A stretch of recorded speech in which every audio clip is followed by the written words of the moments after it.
History has a really funny way of working out. It's kind of wild when you think about it, but the U.S. Constitution, that bedrock document of a strong centralized government, well, it probably wouldn't even exist without a failed uprising of poor, indebted farmers who were ironically fighting against government power. It's a crazy story. So how does that happen? How does a bankrupt farmer accidentally help build the very thing he was fighting against? At the heart of it all is this guy, Daniel Shays.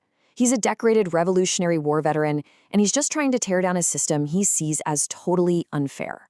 But, and this is the absolute key, his failure is what scared the daylights out of the nation's leaders and convinced them they had to build something much, much stronger. All right, to really get this, we gotta jump back in time to the 1780s. Historians call this the critical period, and honestly, that's putting it mildly. The revolution was won, which was great, but the brand new United States was, well, it was a mess. The whole experiment was teetering on the edge of total collapse. And the reason for that mess was our first shot at a government, the Articles of Confederation. Now, the key thing to get about the Articles is that they were designed to be weak. I mean, on purpose. We just fought a war to get rid of a powerful king, right? So the last thing anybody wanted was a new, powerful government in America telling them what to do. They called it a League of Friendship. Sounds nice, but that friendship was about to be seriously tested. And the first huge test? Money, or more accurately, the complete lack of it. The country was buried under a mountain of war debt. We're talking $160 million. Now, that number might not sound like a lot today, but back then, it was an absolutely staggering, unimaginable sum. We owed it to our allies, to our own citizens, and especially to the soldiers who had actually fought and won the war. And here is the fatal flaw, the absolute deal breaker. The national government under the Articles had no power to tax. Zero. Can you imagine trying to run a country when you literally can't raise your own money? All Congress could do was go hat in hand to the 13 states and ask, hey, pretty please, can you give us some money? And you can guess how that went over. Most of the time, the states just said no. This led to a total meltdown. The national currency, the Continental, was so worthless it actually gave us the saying, not worth a Continental. Soldiers who'd won the war weren't getting paid. Britain was laughing at us, closing off crucial trade ports. And get this, because any big financial change needed a unanimous vote, tiny little Rhode Island could, and did, veto a critical reform, paralyzing the entire country. It was an absolute disaster. Now, this national crisis wasn't just some abstract political problem. It was hitting real people really hard, and nowhere was that more true than in the farmlands of western Massachusetts. For thousands of people there, that revolutionary spirit of '76 felt like a complete and utter lie. They were losing everything, and the very government they had fought to create was the one taking it from them. And let's be clear, these weren't anarchists or troublemakers. These guys were patriots. They called themselves regulators, and their leader, Captain Daniel Shays, was a decorated war hero. Just think about that. He comes home from fighting for freedom, hasn't been paid for his service, and what does he find? Courts demanding he pay crushing taxes in hard cash that nobody had. War heroes were losing their farms and being thrown into debtor's prison. The injustice of it all was just staggering. And this wasn't just aimless rage. They were organized and had a clear set of demands. They wanted the state to print some paper money to make it easier to pay debts. They wanted a pause on debt collections and foreclosures. They wanted the heavy tax burden lowered.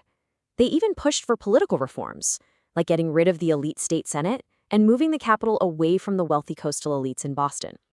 When their petitions were ignored, they took action, using tactics they learned in the Revolution. They marched on the courts and physically shut them down to stop the foreclosures. And at first it actually worked. The local militias sympathized with them and refused to act. But their luck ran out in January 1787. They made a desperate move to seize the federal armory at Springfield, and that was a step too far. A few cannon shots scattered their forces, and a month later, a surprise attack in a blizzard completely crushed the movement for good. So the rebellion itself was over, but the fear it created, that was just getting started. News of armed veterans turning on their own government sent an absolute shockwave through the nation's leadership. This was their worst nightmare come to life. And this really gets to the core of the problem. The Confederation Congress was totally powerless. It had no money, no army. It couldn't do a thing. It couldn't help Massachusetts put down the rebellion, and it couldn't step in to address the farmers' problems. It was just a helpless spectator watching its own country potentially disintegrate. The founders themselves were completely split on what it all meant. On one hand, you had George Washington, right there, in America, and he was horrified. He was writing these frantic letters, fearing the nation was spinning into anarchy and confusion. But then you've got Thomas Jefferson, watching safely from his post in Paris, who famously wrote that a little rebellion now and then is a good thing. A lot easier to say when you're thousands of miles away, right? Other key figures pretty much saw the rebellion as a giant "I told you so." James Madison looked at it as a terrifying, real-world example of what he called the violence of faction, an angry majority trying to crush the rights of a minority. And Alexander Hamilton? Ugh, he must have been almost smug. He'd been yelling for years that the country needed a strong, energetic government.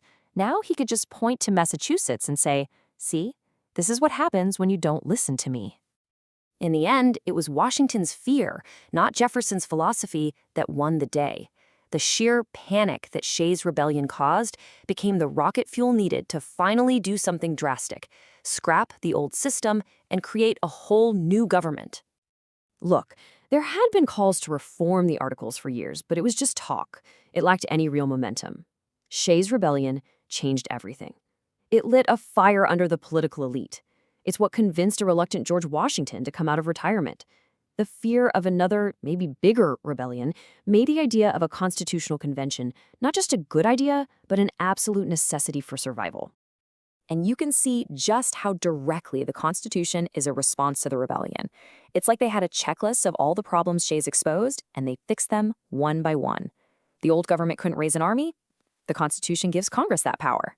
Couldn't tax? Now it can. Couldn't stop an insurrection? There's now a specific power to suppress insurrections. This wasn't a coincidence. It was a direct answer. The framers were also deeply spooked by what they called mob rule.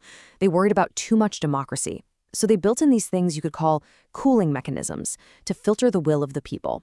That's why the Senate wasn't originally elected directly by voters. It's why we have the Electoral College. It's why federal judges get lifetime appointments. All of these were designed to prevent the kind of popular anger we saw in Massachusetts from taking direct control of the government.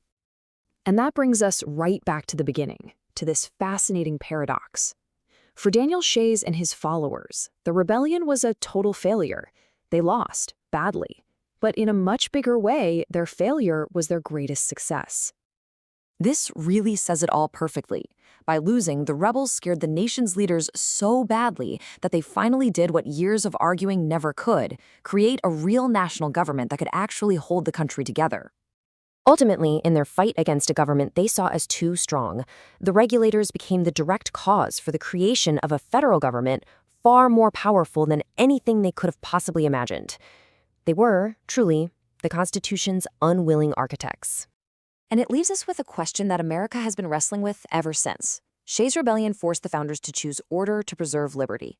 But it all started as a protest against real injustice. So where's the line? What is the right balance between the people's right to protest and a government's need to maintain order? It's a question they faced in 1787, and it's one we are definitely still debating today.